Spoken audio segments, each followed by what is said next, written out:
Hello, good evening. എല്ലാവർക്കും സുഖമാണെന്ന് വിശ്വസിക്കുന്നു. മറ്റൊരാഴ്ചയിൽ മറ്റൊരു മീറ്റിംഗിലേക്ക് നമ്മൾ വന്നിരിക്കുകയാണ്. സോ നിങ്ങളെ എല്ലാവരെയും ഹാർദവമായിട്ട് ഈ ഒരു പ്രോഗ്രാമിലേക്ക് ക്ഷണിക്കുകയാണ്. ഓൾറെഡി ഇത് ലൈവ് സ്ട്രീം നടന്നുകൊണ്ടിരിക്കുകയാണ്. യൂട്യൂബിലും ഉണ്ട് ലൈവ്, സൂമിലും ഉണ്ട് ലൈവ്. സോ നിങ്ങൾ പൂർണ്ണമായിട്ടും കുറച്ച് സമയം ക്ഷമയോട് കൂടിയിട്ട് ഞാൻ പറയുന്ന കാര്യങ്ങൾ കേൾക്കാൻ വേണ്ടിയിട്ട് സമീപനം പാലിക്കുക. അത് കഴിഞ്ഞതിന് ശേഷം നിങ്ങളുടെ വിലപ്പെട്ട അഭിപ്രായങ്ങൾ കേൾക്കാനും അറിയാനും അതുമായി ബന്ധപ്പെട്ട അപ്ഡേഷനുകൾ എന്തെങ്കിലുമൊക്കെ ഉണ്ടെങ്കിൽ തരാനും ആയിട്ട് ഒരു സെഷന് ആഫ്റ്റർ ടോക്കിന് ശേഷം. സോ നിങ്ങൾ ശാന്തിയോട് കൂടിയിട്ട് ക്ഷമയോട് കൂടിയിട്ട് കുറച്ച് നേരം ഇരിക്കണമെന്ന് വളരെ വിനീതമായിട്ട് അഭ്യർത്ഥിച്ചുകൊണ്ട് ഞാൻ എൻ്റെ ഇന്നത്തെ ടോപ്പിക്കിലേക്ക് കടക്കുകയാണ്. പ്രിയപ്പെട്ടവരെ, ഓൾറെഡി ഫിറ്റ് ആവണം, സ്ലിം ആവണം, ഹാപ്പി ആവണം, ഹെൽത്തി ആവണം, ഒരു ബാലൻസ്ഡ് ലൈഫ് മുന്നോട്ട് കൊണ്ടുപോകണമെന്ന് ആഗ്രഹിച്ചിട്ടാണ് നിങ്ങൾ ഈ ഒരു കോഴ്സിലേക്ക് എൻറോൾ ചെയ്തിട്ടുള്ളത്. സോ നിങ്ങളെ ബോഡിയെ എങ്ങനെയാണ് നിങ്ങൾ ആഗ്രഹിച്ച രീതിയിലുള്ള ഡ്രീം ബോഡിയാക്കി മാറ്റേണ്ടത് എന്നുള്ള യാത്രയിൽ ഏറ്റവും അനിവാര്യമായിട്ട് അറിയേണ്ട ഒരു സംഗതിയാണ് നമ്മുടെ ശരീരത്തിന്റെ സംസാരം. പലപ്പോഴും തിരക്കുകളിലേക്ക് പോകുന്ന സമയത്ത് ആ സംസാരം ചിലപ്പോൾ നമുക്ക് കേൾക്കാൻ കഴിയില്ല. ബട്ട് റെസൊല്യൂഷനുമായി ബന്ധപ്പെട്ട് നമ്മൾ ഈ ഒരു കോഴ്സിലേക്ക് വരുമ്പോൾ നമുക്ക് നമ്മുടെ ബോഡിയുടെ സംസാരം ചെറിയ രീതിയിൽ ലിറ്റിൽ വോയിസ് ആയിട്ട് കേൾക്കാൻ കഴിയും.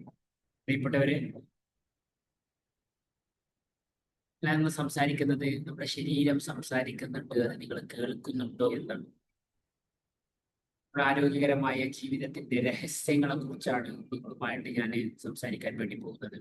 അതിന്റെ മുന്നേ ഞാൻ നിങ്ങൾക്കൊരു കഥ പറഞ്ഞുതരാം. എൻ്റെ ഒരു സുഹൃത്തിന്റെ റിയൽ ലൈഫിൽ ഉണ്ടായിട്ടുള്ള ഒരു കഥയാണ്. എന്റെ സുഹൃത്തുണ്ട്, രാഹുൽ എന്നാണ് അവന്റെ പേര്. 32 വയസ്സായിരുന്നു. എൻ്റെ കാട്ടിൽ 2 വയസ്സ് താഴെയാണ്. അവനൊരു IT കമ്പനിയിൽ ഒരു മാനേജറാണ്. ലക്ഷങ്ങൾ ശമ്പളം കിട്ടുന്നുണ്ട്. സ്വന്തമായി വീടുണ്ട്, കാറുണ്ട്, മനോഹരമായ കുടുംബമുണ്ട്. പണമുണ്ടാക്കാനുള്ള ഓട്ടത്തിനിടയിൽ പലപ്പോഴും രാത്രി വൈകിട്ടാണ് അവൻ വന്നിരുന്നത്. അവനെ ഇടക്കിടക്ക് ഇങ്ങനെ പറയട്ടാ, എനിക്ക് ഭയങ്കര ഒരു നെഞ്ചരിച്ചിൽ, ഗ്യാസിന്റെ പ്രോബ്ലം ആണെന്ന് തോന്നുന്നുണ്ട്. ഭാര്യ പലവട്ടം അവനോട് പറയുന്നുണ്ട്, നമുക്കൊരു ഡോക്ടറെ കാണിച്ചാലോ. പക്ഷെ രാഹുല് അത് ചിരിച്ചു തള്ളുകയാണ് ചെയ്തത്. അത് പുറത്തുനിന്ന് ഭക്ഷണം കഴിച്ചത് കൊണ്ടായിരിക്കും. അതൊരു ആൻട്രാസിഡ് ഗുളിക കഴിച്ചാൽ മതിയാവും. ശരീരം അവന് സൈലന്റ് ആയിട്ട് ഇങ്ങനെ വാണിങ്ങൾ കൊടുക്കണ സമയത്ത് ഒരു ചെറിയ ഗുളികയിൽ ഒതുക്കിയിട്ട് അവൻ ഓരോ ദിവസവും അങ്ങനെ കടലിൽ. ഒരു ശനിയാഴ്ച പുലർച്ചെ രാഹുലിന് കഠിനമായിട്ടുള്ള നെഞ്ചുവേദന വന്നു. ആശുപത്രിയിൽ എത്തിയപ്പോഴേക്കും എല്ലാം കഴിഞ്ഞിരുന്നു. ഒരു വലിയ ഹൃദയാഘാതം അവന്റെ ജീവനാണ് മുടക്കിയത്. വളരെ സങ്കടത്തോട് കൂടിയിട്ടാണ് എൻ്റെ ഈ സുഹൃത്തിന്റെ കഥ നിങ്ങളുമായിട്ട് ഞാൻ ഷെയർ ചെയ്യുന്നത്. ഡോക്ടർമാർ പറഞ്ഞത് കഴിഞ്ഞ കുറച്ച് മാസങ്ങളായിട്ട് അവന്റെ ശരീരം പല ലക്ഷണങ്ങളിലേക്ക് അവന് സൂചനകൾ നൽകുന്നുണ്ടായിരുന്നു എന്നാണ്. പക്ഷേ അവനത് കേട്ടില്ല. ഇന്ന് രാഹുൽ ഉണ്ടാക്കിയ പണവും വീടുമൊക്കെ എവിടെയാണ് സുഹൃത്തുക്കളെ?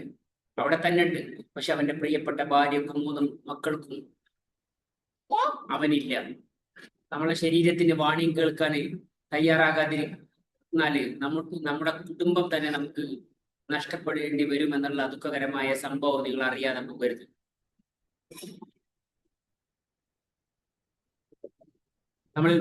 നമ്മളില് ഭൂരിഭാഗം ആൾക്കാരും ഇന്ന് ജീവിച്ചിരിക്കുന്നതിന് പിറകെ ഒന്നായി ഈ ഓട്ടാണ്. ഒരു തിരക്ക് പിടിച്ച ലോകത്തിലാണ് നമ്മളെല്ലാവരും ജീവിച്ചുകൊണ്ടിരിക്കുന്നത്. ഒന്ന് നേടിക്കഴിഞ്ഞാൽ അടുത്തത് നേടണം. ഈ നെട്ടോട്ടത്തിനിടയിൽ നമുക്ക് പലതും നേടാൻ സാധിക്കുന്നുണ്ടാവും, നമ്മുടെ പണം, പദവി, സൗകര്യങ്ങൾ. എന്നാൽ ഈ ഓട്ടത്തിനിടയിൽ നമുക്ക് എപ്പോഴും നമ്മുടെ ആരോഗ്യം നഷ്ടപ്പെടുന്നത് ഉണ്ട് എന്നുള്ള കാര്യം നമ്മൾ തിരിച്ചറിയും. You don't lose your health that day you find out you lose it. ആരോഗ്യം നിങ്ങൾക്ക് നഷ്ടപ്പെടുന്നത് നിങ്ങൾക്ക് രോഗം സ്ഥിരീകരിക്കുന്ന ദിവസമല്ല, അതിനു മുമ്പ് തന്നെ ശരീരം നിങ്ങൾക്ക് പല രീതിയിലുള്ള സൂചനകൾ നൽകിക്കൊണ്ടിരിക്കുന്നുണ്ട്. നമ്മുടെ ശരീരം ഒരു അത്ഭുതമാണ്, ഒരു അത്ഭുത ലോകമാണ്. അതൊരു മെഷീൻ പോലെയാണ്. ഒരു കാറോ ബൈക്കോ ഓടിക്കുന്ന സമയത്ത് അതിൽ എന്തെങ്കിലും തകരാറുണ്ടെങ്കിൽ ഡാഷ്ബോർഡിൽ ഒരു റെഡ് അലേർട്ട് കാണാറുണ്ടാവും. ചില സമയത്തൊക്കെ കാറിൽ സ്പാൻഡറിന്റെ ചിഹ്നം കാണിക്കും, ലൈറ്റ് കത്താറില്ലേ, ഇൻഡിക്കേറ്റർ കാണിക്കാറില്ലേ. അതുപോലെ നമ്മുടെ മനുഷ്യ ശരീരവും 79ഓളം ഓർഗനിലാണ് നിർമ്മിക്കപ്പെട്ടതാണ്. ഈ 79 അവയവങ്ങൾ ഒരുമിച്ച് പ്രവർത്തിക്കുന്ന ഒരു സിസ്റ്റമാണ് നമ്മുടെ ഹ്യൂമൻ ബോഡി എന്നുള്ളത്. ഇതിൽ എവിടെയെങ്കിലും ഒരു വിറ്റാമിൻ കുറഞ്ഞാൽ, ഒരു മിനറൽ കുറഞ്ഞാൽ ശരീരം നമുക്ക് സൈലന്റ് ആയിട്ട് ചെറിയ ചെറിയ വാണികൾ തരും, നിശബ്ദമായ സൂചനകൾ തരുമെന്ന് ചുരുക്കം. പക്ഷെ അത് തിരിച്ചറിഞ്ഞ് നമ്മൾ മുന്നോട്ട് പോയി കഴിഞ്ഞാൽ നമ്മൾ രക്ഷപ്പെടും. നമ്മൾ ശ്രദ്ധിക്കാറുണ്ടോ? പലപ്പോഴും ഞാൻ പറയട്ടെ, നമ്മുടെ സമൂഹം ഇതൊന്നും ചിന്തിക്കാറില്ല എന്നതാണ് സങ്കടകരമായ കാര്യം. പ്രിയപ്പെട്ടവരെ, ഇന്നത്തെ സമൂഹത്തിന് ഏറ്റവും വലിയ പോരായ്മ എന്ന് പറഞ്ഞു കഴിഞ്ഞാൽ, നമ്മളൊരു രോഗം വരാതെ നോക്കുന്നതിനേക്കാൾ രോഗം വന്നതിന് ശേഷം അതിന് മരുന്ന് കഴിച്ച് നിയന്ത്രിച്ച് നിർത്താനാണ് കൂടുതൽ താല്പര്യം കാണിക്കുന്നത്. ഡിസീസ് മാനേജ്മെന്റിനാണ് കൂടുതൽ ആളുകൾ താല്പര്യം കാണിക്കുന്നത്, ഡിസീസ് പ്രിവെൻഷനും അല്ല. നമ്മുടെ വീട്ടിലൊരു പൈപ്പ് ഉണ്ട്, അത് വെള്ളം ഇങ്ങനെ ലീക്ക് ആയിക്കൊണ്ടിരിക്കുന്നുണ്ട്. ജസ്റ്റ് ഒന്ന് ഇമാജിൻ ചെയ്താൽ മതി. നമ്മൾ എന്താ ചെയ്യുക? ആ ലീക്ക് എവിടെയാണ് നോക്കിയിട്ട് എത്രയും പെട്ടെന്ന് അത് അടക്കാൻ വേണ്ടി ശ്രമിക്കും, ആണോ അല്ലേ? എന്നാൽ ഇന്നത്തെ ഒരു ആരോഗ്യ പരിപാലനം എങ്ങനെയാണ് മുന്നോട്ട് പോയിക്കൊണ്ടിരിക്കുന്നത്? പൈപ്പ് ലീക്കായിട്ട് നമ്മൾ തറയിൽ വീഴുന്ന വെള്ളം നമ്മൾ തുണി കൊണ്ട് ഇങ്ങനെ തുടച്ചിങ്ങനെ മാറ്റിക്കൊണ്ടിരിക്കുകയുള്ളൂ, ലീക്ക് അടക്കാൻ വേണ്ടി ശ്രമിക്കുന്നില്ല. ഇതാണ് നമ്മൾ ഇന്നത്തെ ആരോഗ്യത്തിൽ, ഫിറ്റ്നസിന്റെ കാര്യത്തിൽ നമ്മൾ ചെയ്തുകൊണ്ടിരിക്കുന്നത്.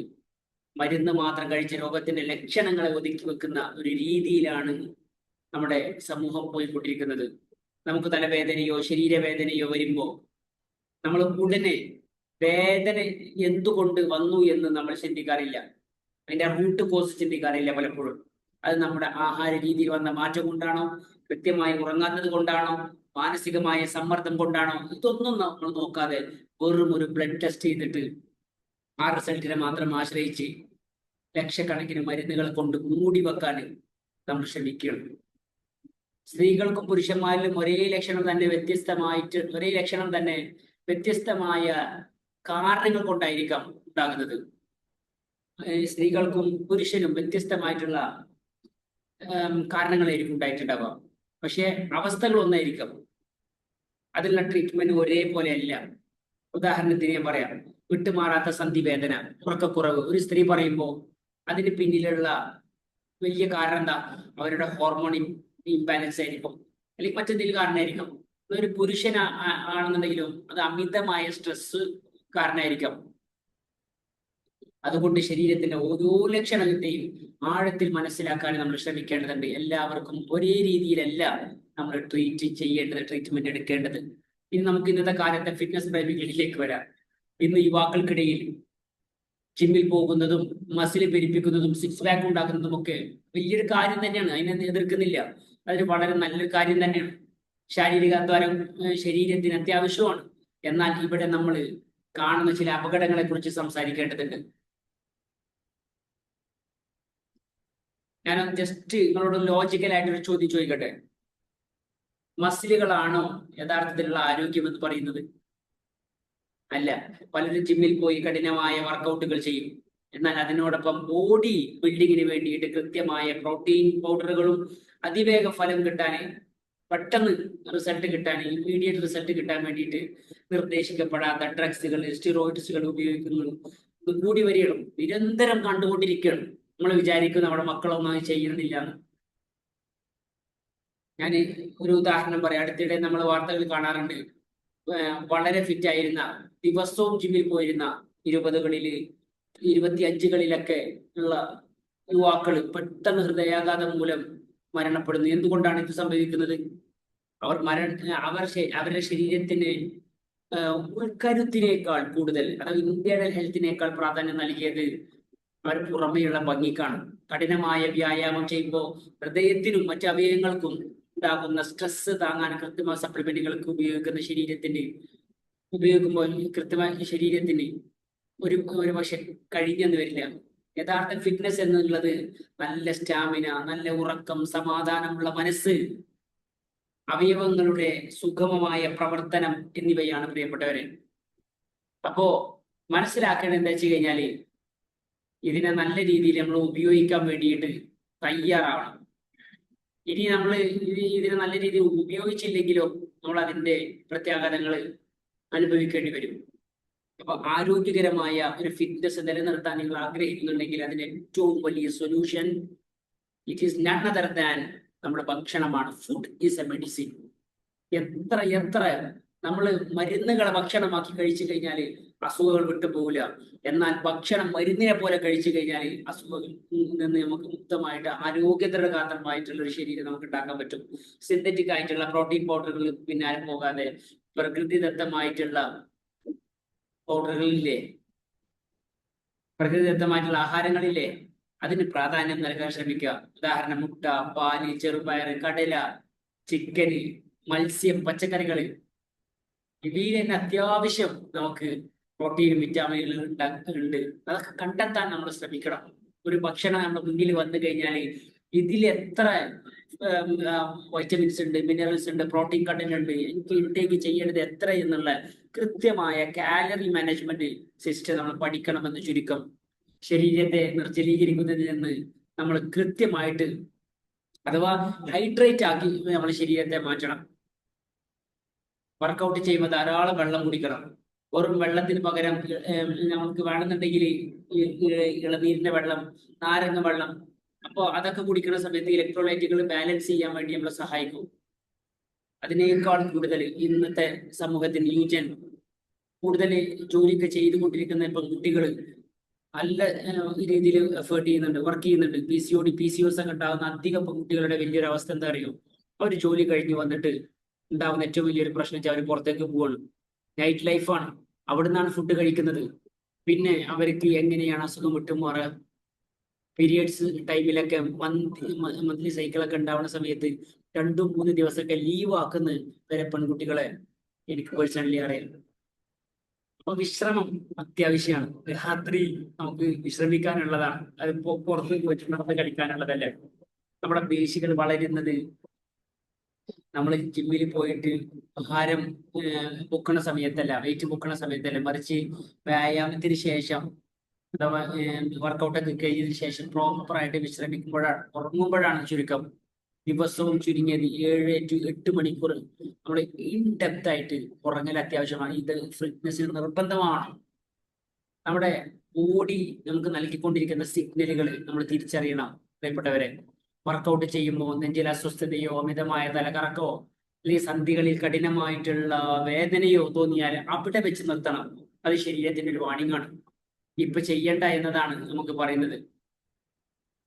ഹെവി വർക്കൗട്ടൊക്കെ നമ്മൾ ചെയ്യണമെന്നുണ്ടെങ്കിൽ ശ്രദ്ധിക്കേണ്ട വലിയൊരു കാര്യം എന്താ വെച്ച് കഴിഞ്ഞാല് ഒരിക്കലെങ്കിലും, വർഷത്തിലൊരിക്കലെങ്കിലും ഒരു ഡോക്ടറുടെ നിർദ്ദേശപ്രകാരം നമ്മുടെ ഹൃദയത്തിന്റെ ആരോഗ്യം നമ്മൾ ചെക്ക് ചെയ്യണം. ECG പോലത്തെ, ഇക്കോ പോലത്തെ പ്രധാനപ്പെട്ട അടിസ്ഥാന പരിശോധനകൾ നടത്തിയിട്ട് നമ്മളൊന്ന് വിലയിരുത്തൽ അത്യാവശ്യമാണ്.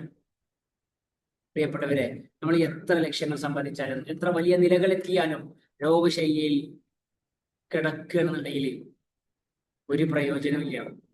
ആരോഗ്യം സംരക്ഷിക്കാൻ നമുക്ക് ഇപ്പോൾ സമയമില്ലെങ്കിൽ പിന്നീട് രോഗം ചികിത്സിക്കാൻ നമ്മൾ നിർബന്ധപൂർവ്വം സമയം കണ്ടെത്തേണ്ടി വരും. നിയമങ്ങളും അതേപോലെ ആരോഗ്യവും ഒരേപോലെ നമ്മൾ കാണണം. നിയമം നമ്മൾ തെറ്റിച്ച പോലീസ് സ്റ്റേഷനിൽ കിടക്കേണ്ടി വരും. ആരോഗ്യം തെറ്റിച്ച് കഴിഞ്ഞ് ഹോസ്പിറ്റലിൽ കിടക്കേണ്ടി വരും. പണം ഉണ്ടാക്കാനുള്ള നെട്ടോട്ടത്തിനിടയിൽ സ്വന്തം ശരീരം നമ്മൾ മറക്കരുത് പ്രിയപ്പെട്ടവര്. സന്തോഷമുള്ള ചിന്തകൾ നമ്മൾ കൃത്യമായിട്ട് ആവശ്യത്തിന് വിശ്രമവും പ്രോപ്പറായിട്ടുള്ള ഫുഡും നല്ല പ്രോപ്പറായിട്ട് ചിന്തകളും സ്ട്രെസ് റിലീഫുകളും പ്രകൃതിയോട് ഇണങ്ങിയിട്ട് ജീവിക്കാൻ നമ്മൾ ശ്രമിക്കണം. നമ്മൾ നമ്മുടെ ശരീരത്തെ സ്നേഹിച്ചാൽ ശരീരം നമ്മളെയും സ്നേഹിക്കും. പുറമേയുള്ള ഭംഗിയല്ല നമ്മുടെ ശരീരത്തിന് മാനദണ്ഡമാക്കേണ്ടത്. നമ്മുടെ നാട്ടിലെ ഒരു ജിമ്മിൽ നടന്നൊരു സംഭവമാണ് കേട്ടോ. ഞാൻ പറഞ്ഞേ, അവിടെ 2 യുവാക്കൾ ഉണ്ടായിരുന്നു. ഒരാളെ പേര് വിക്രം എന്നാണ്. അവൻ നല്ല 6 പാക്ക് ആണ്, ബോഡി നല്ല കാണാൻ നല്ല രസമുള്ള ബോഡിയാണ്, മസിലുകളുണ്ട്. ദിവസവും പ്രോട്ടീൻ ഇൻടേക്ക് ചെയ്യുന്ന ആളാണ്. പ്രോട്ടീൻ മീൻസ് ജെന്യൂൻ ആയിട്ടുള്ള പ്രോട്ടീൻ ഉണ്ട്. ഇത് പ്രോപ്പർ ആയിട്ടുള്ള പ്രോട്ടീനിലെ കൃത്രിമമായിട്ടുള്ള പ്രോട്ടീനുകളും സ്റ്റിറോയിഡുകളും ഒക്കെ അടിക്കുകയാണ്. ജിമ്മിൽ എല്ലാവർക്കും അവനെ പോലെ ആകാനാണ് ആഗ്രഹം. അപ്പൊ അവനും നല്ല രീതിയിൽ ബൂസ്റ്റായി. ഇടക്കിടക്ക് സ്റ്റിറോയിഡ് അടിക്കും, ഡ്രഗ്സുകൾ അടിക്കും ചെയ്യും. രണ്ടാമത്തെ ഒരാളെ കുറിച്ച് ഞാൻ പറയാം. അവന്റെ പേര് ആനന്ദ് എന്നാണ്. സാധാരണ ശരീരപ്രകൃതിയുള്ള വീട്ടിലെ നാടൻ ഭക്ഷണം കഴിച്ചുകൊണ്ടിരിക്കുന്ന ആള്. ദിവസവും വ്യായാമം ചെയ്യുന്ന ഒരു സാധാരണക്കാരനാണ്. പുറമെ നോക്കിയാൽ വിക്രമിന്റെ അത്ര ആനന്ദിന് ഗ്ലാമർ ഇല്ല. ഒരു ദിവസം നമ്മുടെ ജിമ്മിന്റെ തൊട്ടടുത്തൊരു തീപിടുത്തുണ്ടായി. അപ്രതീക്ഷിതമായിട്ട് ആ എല്ലാവരും ഇറങ്ങിയതിൽ ഒരു ഫാമിലി മാത്രം ഇറങ്ങാൻ നേരം വഴുകി. അവരവളിൽ കുടുങ്ങി. അപ്പോ മൊത്തം ബിൽഡിംഗ് പിന്നെ കനത്ത പുകയായി മാറി. അതില് മൂന്നാം നിലയിൽ പ്രായമുള്ള ഒരു അമ്മ കുട്ടി കുടുങ്ങി പോയിട്ടുണ്ടായിരുന്നു. ഇത് കണ്ട് വിക്രം എന്ത് ചെയ്ത്, അവന് ബോഡി ബിൽഡർ അല്ലേ, വേഗം അവരെ രക്ഷിക്കാൻ വേണ്ടിയിട്ട് ആ പുകച്ചുരുളിലേക്ക് ഓടിക്കയറി. എന്നാൽ രണ്ടാം നിലയിലെത്തിയപ്പോഴേക്കും കനത്ത പുക ശ്വസിച്ച് അവർക്ക് പിന്നെ മുന്നോട്ട് പോകാൻ പറ്റുന്നില്ല. ശ്വാസം എടുക്കാൻ കഴിയുന്നില്ല. വിക്രം അവിടെ തളർന്നു വീഴുകയാണ് ചെയ്തത്. പ്രിയപ്പെട്ടവരെ, പുറമെ മസിൽ ഉണ്ടായിരുന്നു. കഠിനമായ കെമിക്കല് ഉപയോഗിച്ചതിന്റെ പേരിൽ അവന്റെ ശ്വാസകോശത്തിന്, ഹൃദയത്തിന് ആ സ്ട്രെസ് തന്നെ താങ്ങാനായില്ല. തൊട്ടു പിന്നാലെ ഓടിക്കയറിയത് ആരാന്നറിയും? നാടൻ ഭക്ഷണം കഴിച്ച, സ്വാഭാവികമായിട്ട് കരുത്ത് ഉണ്ടാക്കിയിട്ടുള്ള, പ്രോപ്പറായിട്ട് ബോഡിയെ നല്ല രീതിയിൽ നോക്കിയ ആനന്ദാണ്. അവൻ ആ പുകയും പ്രതിരോധിച്ച് ആ നിലയിലെത്തി. ആ അമ്മയും കുട്ടീനെ രക്ഷിച്ച് കൂടെ വിക്രമിനെയും തോളിലേറ്റിയിട്ടാണ് അവൻ വന്നത്. പ്രിയപ്പെട്ടവരെ, ഇതാണ് ഞാൻ പറഞ്ഞത്. കണ്ണാടിയിൽ നോക്കിയിട്ട് നമ്മൾ സ്വയം അഹങ്കരിക്കുന്ന മസിലുകളോ സിക്സ് പാക്കോ അല്ല വലിയ കാര്യം. ഒരു പ്രതിസന്ധി ഘട്ടത്തിൽ നമ്മുടെ ജീവനെയും മറ്റുള്ളവരുടെ ജീവനെയും കാക്കാനും നമ്മുടെ ആന്തരിക അവയവങ്ങൾക്ക് എത്രത്തോളം ശേഷിയുണ്ടോ അതാണ് നിലനിൽക്കുക. ഈ ഒരു സന്ദേശം നിങ്ങളെ മുന്നിൽ വെച്ചുകൊണ്ടാണ് ഞാൻ എൻ്റെ വാക്കുകൾ അവസാനിക്കുന്നത്. നമ്മുടെ വരും തലമുറയെ ലഹരി പദാർത്ഥങ്ങളിൽ നിന്ന്, തെറ്റായ ജീവിത ശൈലിയിൽ നിന്ന് മാറ്റി നിർത്തി ആരോഗ്യമുള്ള ഒരു കേരളത്തെ നമുക്ക് വാർത്തെടുക്കണം. അതിന്റെ മാതൃകയായിട്ട് ഹെൽത്തി ആയി ഫിറ്റ് ആയിട്ട് നമ്മൾ എന്ന് മാറുന്നോ അന്ന് പ്രോപ്പറായിട്ട് നമ്മൾ ഒരു എന്താ പറയാ, ഒരു fit and healthy and body ആയിട്ടുള്ള ഒരു മനുഷ്യരായിട്ട് മാറട്ടെ എന്ന് ആത്മാർത്ഥമായിട്ട് ഞാൻ ആശംസിക്കുകയാണ്. Anyway, thank you very much. ഇനി ഓരോരുത്തർക്ക് സംസാരിക്കാനുള്ള അവസരമാണ്. ഞാൻ യൂട്യൂബിലുള്ള ലൈവ്